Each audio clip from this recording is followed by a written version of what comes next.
Young Mark Twain traveled by stagecoach and steamboat, but in 1885 he was 50 and trains ruled now on his lecture tour from New York to Missouri. Leaving Evanston, Illinois, Twain would arrive in Janesville on January 20th.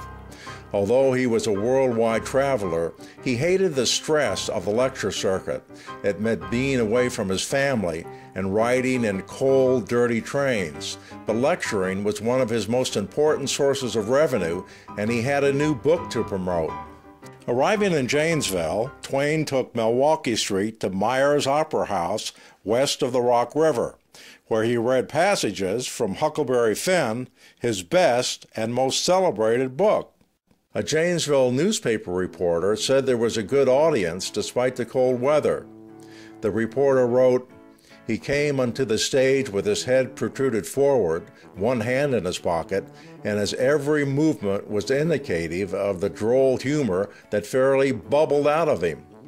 He's tall, awkward, with heavy bushy hair slightly tinged with gray, a heavy mustache, drooping eyebrows that almost covered his half-closed eyes. He put his audience in good humor with the very first sentence, and it continued until the last. He never smiles when telling a story that causes his audience to laugh until tears trickle down their cheeks. But on the contrary, he pulls his iron gray mustache and scowls." 25 years before Twain's visit to Janesville, Abraham Lincoln addressed crowds in Janesville and Loyd prior to becoming president.